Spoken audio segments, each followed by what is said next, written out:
قال العصيمين منام العين ما جاني، أمسيت ساهر وقلبي زايد غبانه.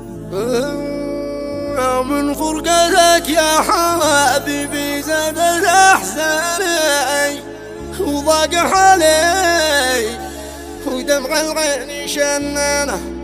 ليه الجفا ليه الجفا يا حبيب تهجر وتنساني، وأنت بالقلب ساكن وسط شريانه. بعنوان مكانتك في جفوني كتب كلمتها الشاعر مالك محمد ظاهر العصيمي. قصيدة تحكي وتعبر بما فيه. هذا أبو عقيل، هندسة وإخراج الفنان هشام الكوماني.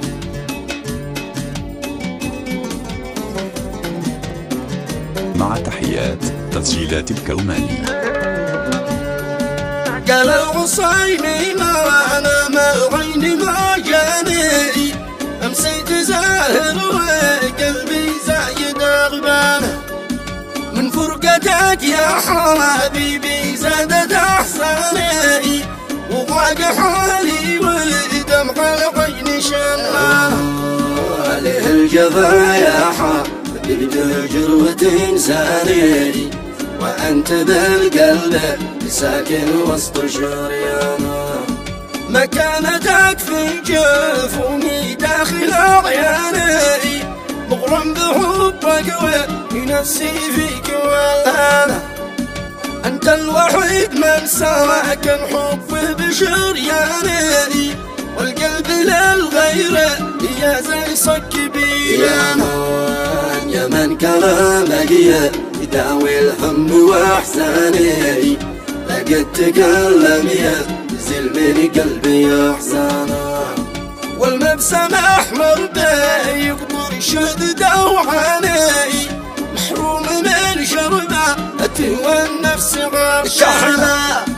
والعيانك احلى بسهم صاب وجداني، سبحان رب الخالق احلى. والشعر سلابه مندوش فوق الامتاني، يفوح عطر الشام للكاذي والريحانه.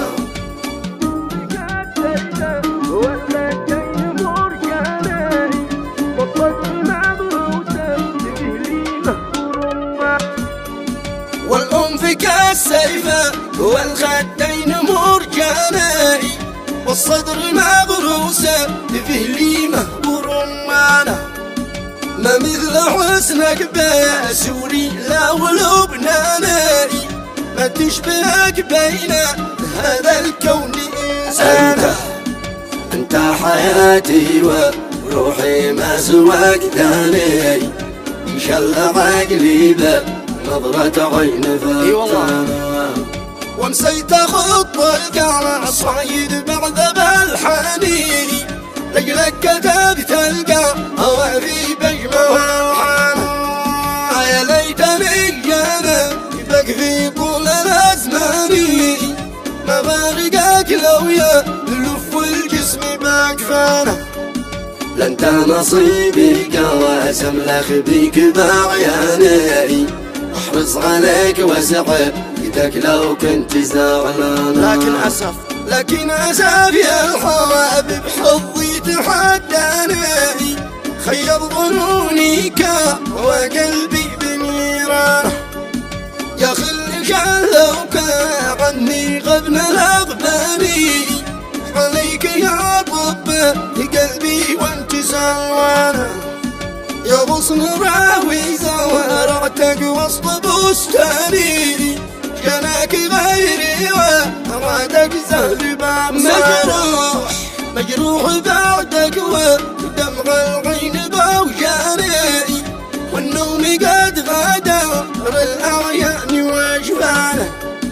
أقسم برب الخوالق ما سواه ثاني، منسى حبيبي ولا فكر بنسيانه. والختم صليحه يد قطرات الأمزاني، على محمد شافع من حرب نيرانه. على محمد